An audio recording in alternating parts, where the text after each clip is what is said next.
Dok, ba't wala kayong promo?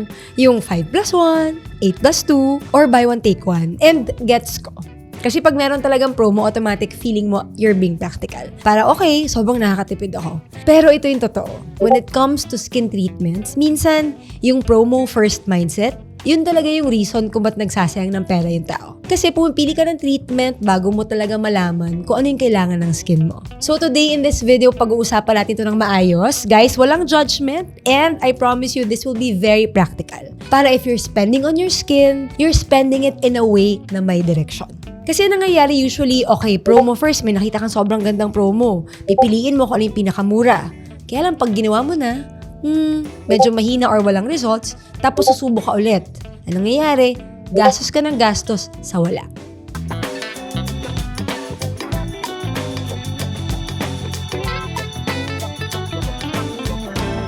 Hi everyone, I'm Dr. Gail. Welcome back to another episode of Derm Talk. Ito, quick context lang I'm not here to bash other clinics. Different clinics have different ways of attracting patients and of course, that's perfectly fine. Yung goal ko talaga today in this video is to help you understand how to make better skin decisions. Kasi marami sa atin na nag-approach ng skincare and skin treatments na parang shopping. Ano ba yung trending? Ano ba yung nakasale? Ano yung nakita ko sa feed? And sometimes, this leads to trial and error. So here's the frame of the episode. Very simple. Treat versus train. Pag sinabi nating treat, ito yung mga ginagawa mo na one-off treatments. Yung reactive, yung paisa-isa. Versus train is pag may sinusundan tayo na plano based on our actual skin concern, our habits, our timeline, and of course, equally important, yung ating budget. And kung gusto mo talaga ng results that last, mas okay talaga yung train approach. So ito na nga. Bakit ba ako laging tinatanong, Dok, ba't wala kayong promo? Alam mo, normal lang yan, guys. Kasi ako mahilig din ako magtanong niyan pag kumakain tayo sa restaurant, pag may bibilin tayo. Kasi when you see a discount, automatic, feeling mo talaga you're being practical. Parang, okay, good deal yan, grab ko na. Pero dito tayo nagkakaproblema sa skin treatments. Kasi kapag inuna mo yung promo, yun ang basis mo, ang nangyayari is pinipili mo muna yung treatment bago mo talaga alam kung yun ba yung kailangan ng skin mo. So kunyari pag-usapan natin example yung promo ng carbon laser peel. Biglang madami mag-message, "Oy Doc, avail ko yan." Pero yung tanong ko lagi is, okay, maganda naman yung carbon laser peel. In fact, I do it on a lot of patients. Pero ano ba yung concern mo ngayon? Sure ka ba na yun yung priority ng skin mo? Kasi yung nangyayari is, okay, nakakita ka ng promo post, i-avail mo, pero hindi ka nagpa-assess, as in pumunta ka ng clinic, pinagawa mo siya. Hindi naman pala siya bagay sa'yo. Kasi yung carbon laser peel, good for oily skin, for pigmentation. Paano kung dry skin ka pala? Di wrong fit siya. Ang mangyayari niyan, weak or walang results. You can even make your skin worse. And then, you try again, a different treatment. Ibig sabihin nun, gastos ka ng gastos sa wala. Kasi posible talaga na iba yung kailangan mo. Baka acne pala yung main issue, or sensitized barrier, or even hormonal breakouts. So if you do something just because naka-sale, tapos hindi naman pala siya aligned, ang ending is gastos and disappointment. Tapos, you try another, and then it becomes a vicious cycle. And ito yung pinaka-importante na point. One treatment does not work for everyone. Hindi talaga siya one size fits all. Treatments have indications. Meron din siyang timing. Binabagay natin sa skin type and sa skin tolerance. And hindi lang talaga yung procedure yung factor. Kasi kahit gaano kaganda yung treatment, kung hindi suportado ng routine and habits mo, mahirap talaga masustain yung results. So the better question to ask is not ano ang pinakasikat or pinakabago na treatment or ano ang nakapromo. The better question is ano ang bagay sa skin ko, sa lifestyle ko, sa timeline ko, and sa budget ko. Now, gawin natin example ulit yung carbon laser peel. Kasi ito yung lagi natatanong sa akin. Kasi it's very popular. So, popular nga siya. And yes, marami talagang cases na maganda talaga siya. Ginagamit namin yan lagi. Dun sa mga patients sa may oily skin, visible pores, sa may texture, and sometimes pigmentation. Pero, kung ang main issue mo is active acne, as in yung marami ka talagang inflammatory lesions, or halimbawa may dry skin ka, minsan hindi talaga yan yung first step. Kasi ang goal muna natin is control yung inflammation. So, pipigilan muna natin, stop natin yung acne, stabilize natin yung skin, and gagawa tayo ng routine para hindi na lumala yung acne mo. Pagkatapos nun, saka tayo titingin kung ano yung next best step. So, pag may nagsasabi sa akin na patient na, "Uy, Doc, gusto ko yung carbon laser peel kasi naka-promo." Yung sagot ko is, okay, pwede naman. Kasi pwede naman talaga. Pero, check muna natin yung skin mo kung yan talaga yung priority mo. Kasi ayoko talaga na yung pinanggagalingan ng desisyon ng pasyente is promo lang. And ito yung money part. And I wanna go through it gently. promo really feels like tipid upfront. Pero kung hindi siya right fit, nagiging gastos lang siya in the long term. Kasi yung ending, okay, gagawin mo siya. Hindi ka na happy kasi hindi mo nakuha yung result na expected mo. So maghahanap ka na naman ng isa pang treatment na naka-promo ulit. So you'll try something else. So instead na klaro yung direction natin, ang nagiging result, try lang tayo ng try. And that's where people feel stuck. Kasi, Doc, ang dami ko nang nagawa, pero parang wala. Kaya for me, consultation talaga is the first and most important step. Alam ko, yung iba sa inyo pagod na, tatanong sila sa TikTok, Doc, anong gagawin ko? And I always encourage consultation. Kasi minsan, malay mo, you don't even need the procedure right now. Minsan, baka skincare, a few medications, and habit tweaks lang muna, and that's already the right move. Now, before we move on, gusto ko lang itong klaruhin na. I want to be clear. When I talk about promos, hindi ko talaga sinasabi na other clinics are wrong. Promos can be a legitimate business strategy. Ginagawa din naman namin to eh. Pero yung promo lang namin, it's tailored to the patient and it's usually after we assess the skin. Promos are a way to bring people in. And once you're in the clinic, yung iba, dun lang nila ginagawa yung assessment and recommendation. So guys, different clinics, different style. Ako lang personally, I don't want the promo to be the reason you come in. Kasi what I'm trying to build with patients is a relationship based on results. Hindi yung relationship na based na may promo ngayon. And this is exactly where our 2026 direction comes in, both for Derm HQ and for my page. The message is super simple. Skin is in training. If you treat skin like a one-off project, you'll keep resetting. Pero pag treat mo siya na parang nagtitrain ka, may structure, consistent, and guided, doon nagiging steady yung improvement. So instead of promo-led treatments,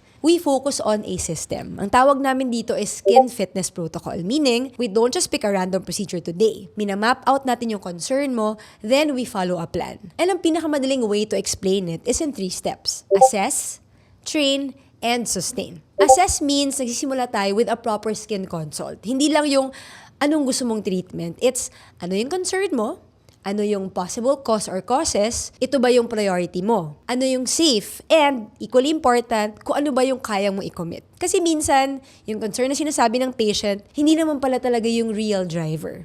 Or minsan, akala nila kailangan agad ng procedure, pero ang kailangan lang pala is a better routine, better habits, some meds, or a change in habits. Then, train. Ito na yung mga procedure and treatment cycle. Training siya in a sense na structured. Hindi siya yung, isa ngayon, iba na naman yung gagawin natin next month, yung walang direksyon. So, pinipili natin yung right cycle based on the correct indication. For example, if your acne is active, iba yung training block. Kung meron kang mga pigmentation, iba din. Pag texture or early aging, ibang-iba din. And it's not one machine for everyone and everything. And then, sustain. Ito talaga yung pinakamadalas nakakalimutan kasi lalo na pag gumaling ng pasyente, they forget about their routines, they go back to their normal thing.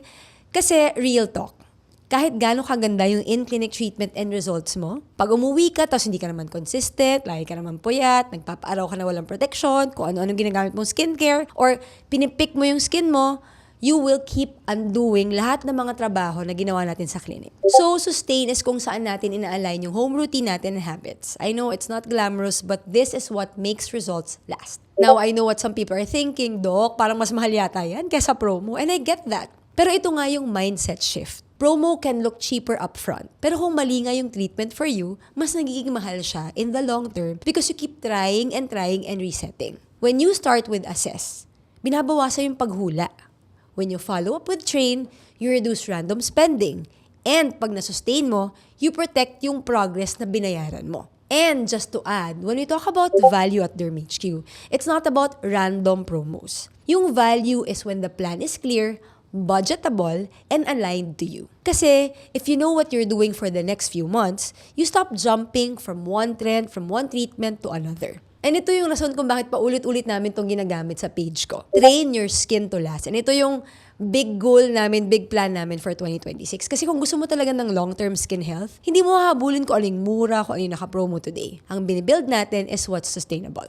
Okay, so at this point, siguro iniisip nyo, Doc, gets na gets ko na. Pero paano ako magde-decide? Kasi ang hirap din naman, di ba? Ang daming options talaga, ang daming posts, and ang daming must-try, nakakalito din. I mean, I'm putting myself in your position. If I'm seeing all of these promos and treatments, malilito din ako. So, ito yung simple rule ko. Bago ka mag-yes to any treatment, lalo na kung dahil lang trending or naka-promo, take a pause and ask yourself 4 questions. First, Ano ba yung main concern ko right now? Ibig sabihin, pag tumitingin ka sa salamin, ano ba yung parang naiinis ka at gusto mo i-address? Kasi minsan sinasabi ng mga tao, pores, pero yung totoong issue talaga is oiliness pala plus congestion. Or ang sabihin natin, Doc, pimple marks talaga yung concern ko, pero meron ka naman active acne, so dapat yun yung priority. So let's be honest, ano yung number one problem mo today? Second, ano yung timeline ko? May event ka ba next month or long-term goal talaga siya? Kasi iba yung strategy natin kapag may immediate deadline ka versus you're building long-term results. For example, meron kang event, di ba ikakasal ka? Syempre, depende yan kung kailan ka pupunta sa akin. Halimbawa, pumunta ka sa akin na 6 months or 8 months before your wedding. We have a lot of time. But meron akong mga pasyente na pupunta sa akin 3 months, 2 months before your wedding. So pag ganito, medyo kailangan conservative tayo or low risk plan kasi ayaw naman natin na parang may gagawin tayo aggressive, magkakaroon ka ng side effects tapos wedding mo na. For example naman, long-term goal. Halimbawa, Doc, I'm not really, looking forward to an event, but I just want to maintain like good skin or improve on something. Ito, mas maganda kasi makaka-insert tayo ng structured cycles and makapag-maintain tayo ng skin.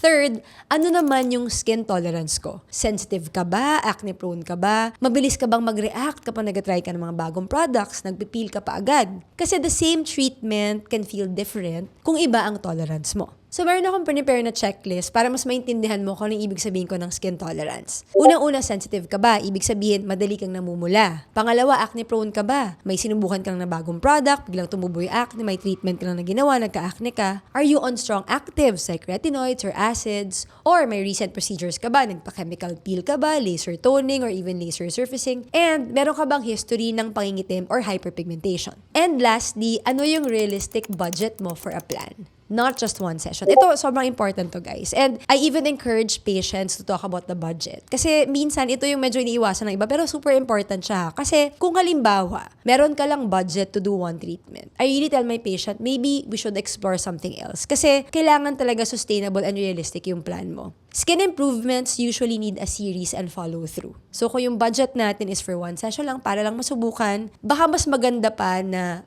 maghanap na lang tayo ng treatments and procedures na swak sa budget mo. Either routine or meds first, or any plan that's realistic for you. And this is the reality of making a budget for your treatment. If you do a one-off spending, unpredictable yung results. Di mo alam kung maganda o pangit. Pero if you do a planned spending, you get better results and less guessing. Ngayon, kung hindi mo masagutan ng tama yung 4 na tanong na yon, that's actually a sign na kailangan mo mag-consult muna. Hindi siya extra step. That's where it should start because that will save you money and save you time. Quick safety reminder din and very, very important. Not all treatments are for everyone at all times. Halimbawa, pregnant ka, breastfeeding, you're taking certain medications, meron kang ongoing infection or meron kang medical condition, iba yung safe plan. So please guys, huwag kayong mag-self-prescribe ng treatments based lang sa post or a promo. Okay, recap tayo ha. Super simple. Promo is not the enemy. But promo first decisions can trap you in trial and error. And one treatment doesn't work for everyone because indication matters. Kaya nga importante yung direction natin na skin fitness, first we assess, then we train, and then we sustain. And yung goal is not mura ngayon. Yung goal natin is results that last. So there you have it guys. Again, nire-emphasize ko hindi ko sinasabing mali yung promo and this is not to bash other clinics. This is actually a video for you as a patient, as a customer, as a decision maker. Alamin mo muna kung ano yung kailangan mong treatment bago ka mag-avail ng mga promo. Kasi as a dermatologist and as a business owner of, I would say, about 12 years, I can see na meron na ako experience sa mga ganito. Kasi ginawa ko din naman yan dati. Kaya lang yun nga, sometimes the results are not that good. And as a dermatologist, nakakalungkot pag yung mga pasyente, di nila nakuha yung gusto nila. So sana nasagot ko yung tanong ng karamihan na, Doc, bakit wala kang promo? And if this helped you guys, or if you think meron kang kaibigan na will benefit from this, please share this. And also, please hit the like and subscribe kasi nakakatulong talaga sa channel kapag maraming likes and subscribe to reach more people who need clear skin guidance. And ito, if you ever tried a promo treatment before and feeling mo bitin or walang nangyari, you can add a comment below. Pwede mo sabihin sa akin kung ano yung subukan mo, kung ano na naman yung main concern mo ngayon. Kasi it helps me also decide kung ano yung mga topics na i-cover natin next. If you wanna do it properly, start with a skin consult first para ma-map natin what your skin actually needs based on you, not based on what's trending. So there guys, thank you again for watching and see you in the next episode.